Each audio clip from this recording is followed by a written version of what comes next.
Hemos analizado la vez pasada el planteamiento ideológico de la Suprema Corte en los protocolos. En un protocolo, en el protocolo para juzgar con perspectiva de género.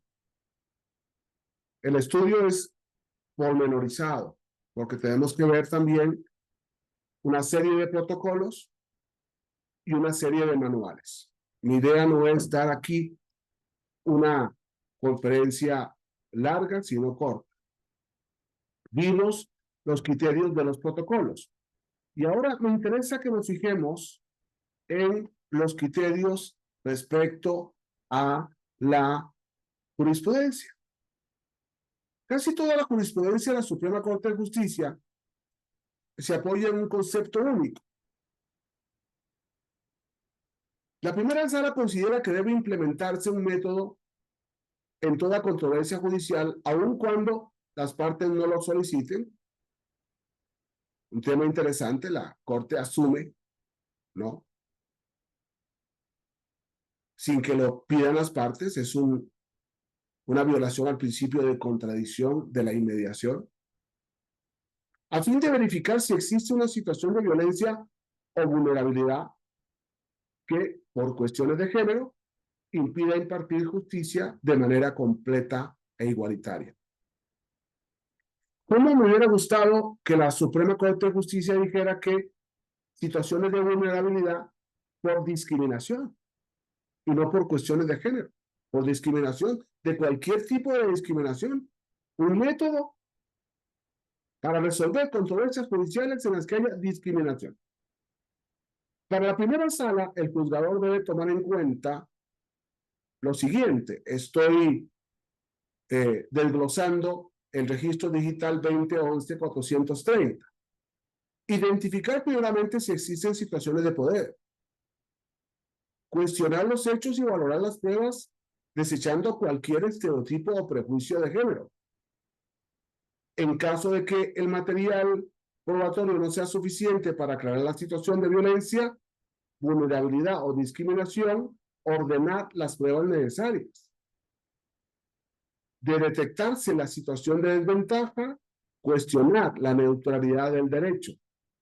Para ello, debe aplicar los estándares de derechos humanos, considerando, en sexto lugar, que el método exige que en todo momento se evite el uso del lenguaje basado en estereotipos o prejuicios.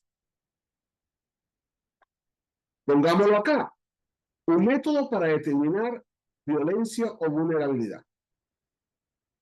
Aclaro, qué bonito sería un método para determinar discriminación, evitar la discriminación. Y entonces la Sara nos va a decir una situación en la que se den cuenta de un desequilibrio entre las partes de la controversia. En segundo lugar, estereotipos o prejuicios que nos permitan visualizar las situaciones de desventaja provocadas por condiciones de sexo o de género. Está completamente enfocado en la ideología de género y por tanto en el sexo o en el género. Asumir la carga probatoria.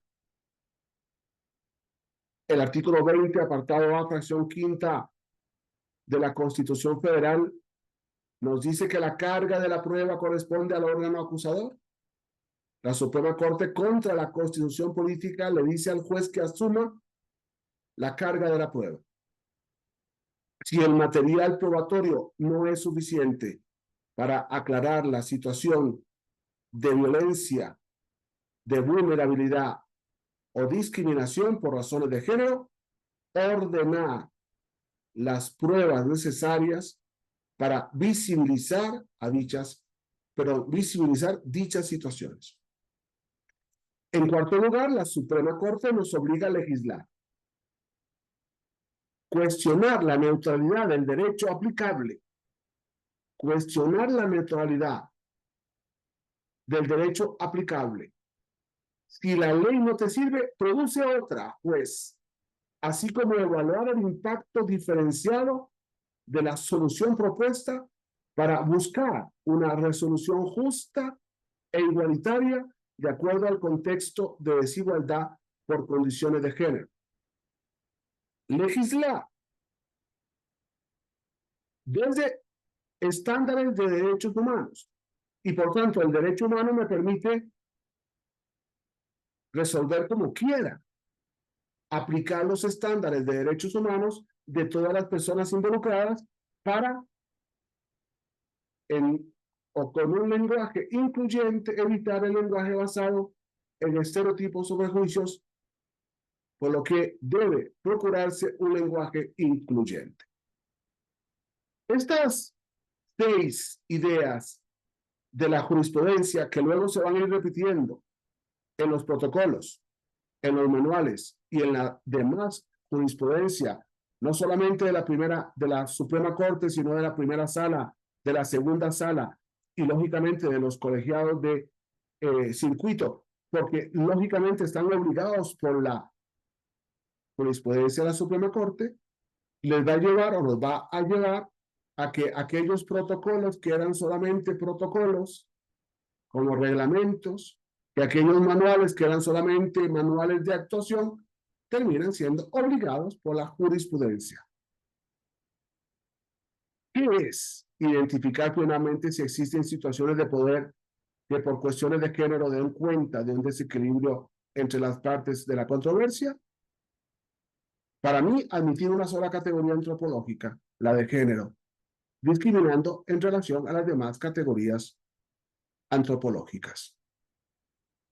¿Qué es cuestionar los hechos y valorar las pruebas, desechando cualquier estereotipo o prejuicio de género a fin de visualizar las situaciones de desventaja provocadas por condiciones de sexo o de género?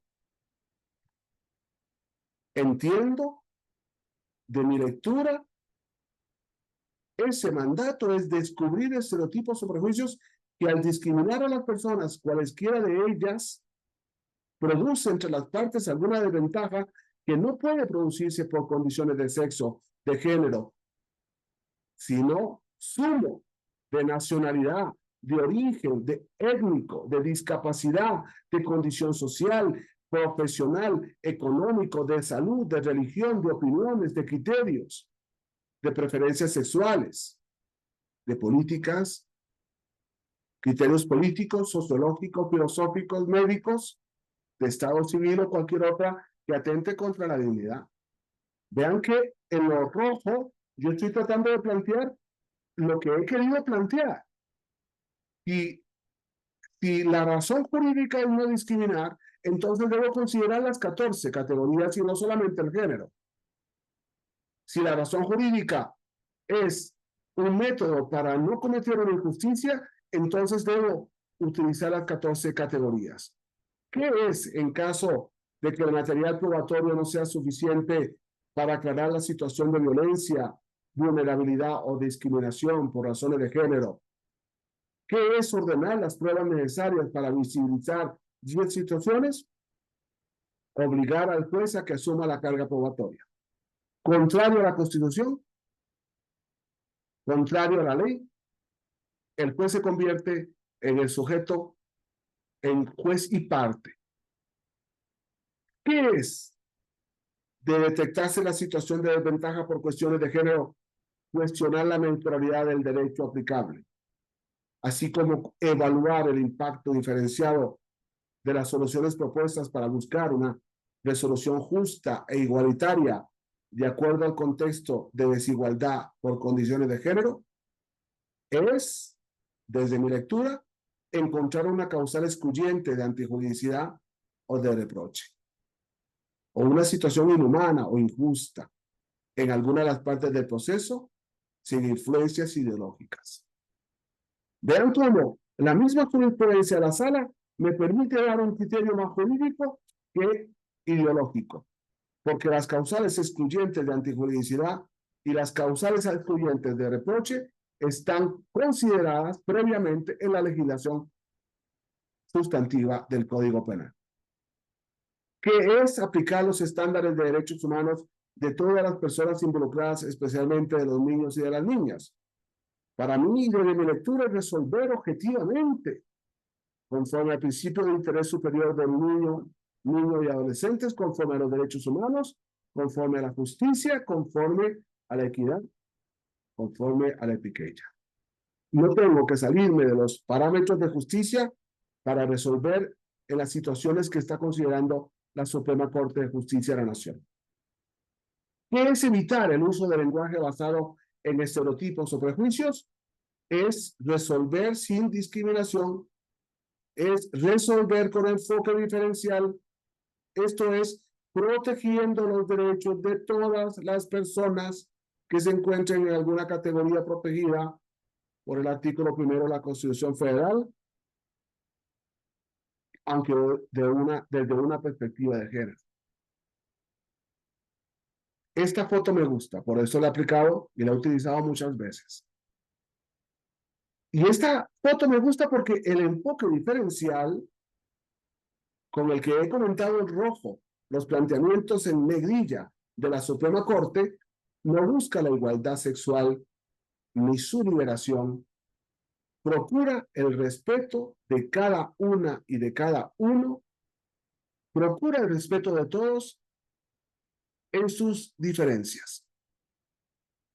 Me parece que, y me he atrevido a hacerlo, desde un enfoque diferencial puedo darle una respuesta al método al que nos quiere obligar la Suprema Corte sin tener que entrar en un problema ideológico, respetando las distintas decisiones, las leyes y la constitución política, como decía, ¿no? La jurisprudencia internacional, la constitución y las leyes. No hay que ideologizar para resolver con justicia. Muchas gracias.